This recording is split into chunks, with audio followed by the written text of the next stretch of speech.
안녕하세요. 그 대표에게 그 대표입니다. 오늘은 제가 얼마 전에 신용회복 결정이 나가지고요. 근데 또 조건이 굉장히 좋게 났어요. 그래가지고 제가 그거에 대해서 말씀을 좀 드리고, 또 신용회복하고 개인회생하고의 차이점에 대해서도 조금 설명을 드리려고 합니다. 제가 이걸 알아보다 보니까 신용회복하고 개인회생하고 서로 장단점이 있더라고요. 근데 그게 처음에는 저도 개념이 잘 안 잡히더라고요. 신용회복은 뭐고 개인회생은 뭔지 전혀 감이 안 잡히는 상태에서 좀 알아보다 보니까, 그래서 제가 조금 알게 된 게 있어가지고 또 관심 있는 분들이 계실 것 같아가지고 제가 말씀을 드릴 건데요.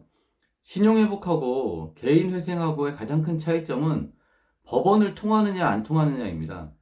파산이라든지 개인회생은 법원을 통해서 하는 거고요.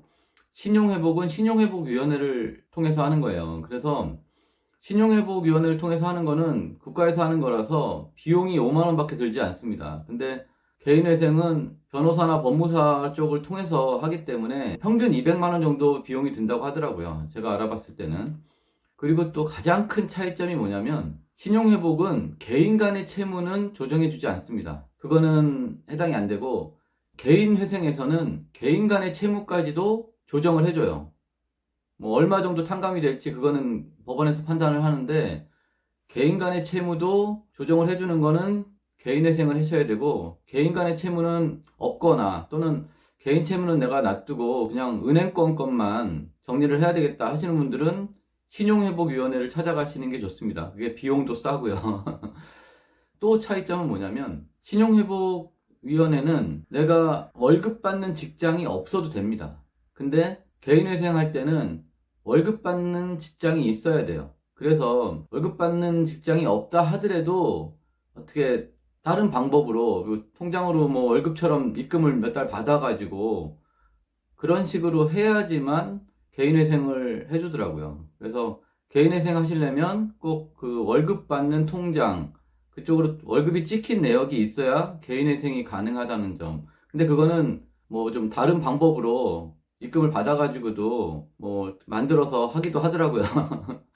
편법이죠. 예. 그리고 또 다른 점이 뭐냐면, 신용회복은 8년 동안 돈을 갚아야 돼요. 근데 개인회생은 3년 동안만 갚으면 됩니다. 그래서 빚이 많으신 분들은 개인회생을 하는 게 좀 더 나을 수 있어요. 왜냐면 3년 동안만 갚으면 되는데, 그 갚는 금액이 보통은 어떻게 결정이 나냐면, 내가 받는 월급에서 기초생활비용, 최소생활비용을 뺀 나머지 금액, 그걸 받는 거예요. 그러니까 기초생활비용이 150만 원이라고 했을 때 내가 월급을 300을 받으면 150만 원씩 3년을 내야 되고요. 내가 월급을 200을 받는 사람이면 50만 원씩만 3년을 내면 됩니다. 그러니까 내는 기간이 정해져 있고, 내가 받는 월급에서 기초생활비를 뺀 금액, 그 금액만 3년 동안 내면 돼요. 그래서 빚이 많으신 분들은 개인회생을 하시는 게 좀 더 나은 것 같더라고요.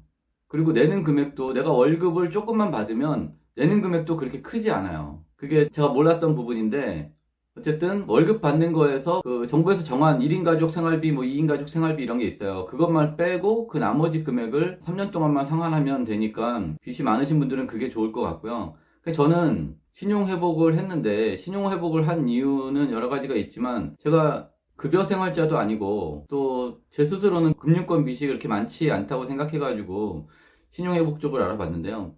저는 알아보니까 금융권의 원금이 3,700만 원 정도 있더라고요. 근데 그게 이자가 한 360만 원, 그 다음에 연체 이자가 9,300만 원. 이래가지고 제가 갚아야 될 전체 비용이 한 1억 3천 이상 나와 있더라고요. 근데 신용회복위원회에서 조정을 어떻게 해줬냐면, 이자하고 연체이자 이건 다 탕감해주고요.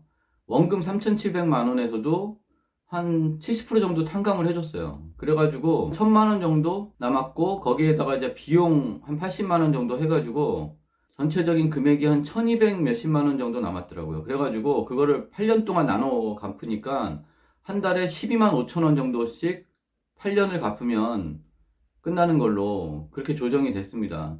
그러니까 제가 그 전에 알기로는 신용회복위원회로 가면 원금 탕감은 거의 없다. 제가 이렇게 알고 있었거든요. 근데 그게 기간에 따라서 좀 다른 것 같긴 해요. 저는 연체 기간이 10년이 넘었기 때문에 탕감이 많이 되지 않았나 싶긴 한데 어쨌든 제가 알고 있던 것보다 너무 많이 탕감이 돼가지고 원금 3,700만 원이고 비용 80만 원 합해가지고 한 3,800만 원 정도 되는데 이자는 100% 탕감 받고 원금에서 한 70% 정도 탕감 받아가지고 1,200만 원만 8년 동안 한 달에 12만 5천 원씩 내는 걸로 결정이 났습니다. 지난달에 결정이 났는데 첫 번째 돈을 내는 날이 다음 달이에요. 한 두 달 정도 여유를 주더라고요. 첫 번째 내는 거를. 그래서 지금 여러 가지 어려우신 분들도 많고 저처럼 신용불량자 되신 분들도 굉장히 많다고 얘기를 들었는데 두 가지 중에서 본인한테 맞는 걸로 해서 하시면 큰 부담 없이 걱정하지 않고 생활하실 수 있게 될 것 같습니다. 그래서 제가 10년 동안 신불자로 사는 게 그렇게 편하지는 않았거든요. 근데 제가 잘못한 거니까 뭐 그 정도는 감수해야지라고 이렇게 살았는데 신용회복을 이제 결정을 받고 나니까 마음이 굉장히 편해졌습니다. 그리고 비용이 생각했던 것보다 절반 이하로 줄어가지고 그 비용에 대한 부담도 없고요. 어쨌든 마음이 너무 편해져가지고 꼭 많은 분들한테 알려서 조금이라도 도움이 되길 바라겠습니다. 오늘은 여기까지만 하겠습니다. 끝까지 시청해주셔서 감사합니다.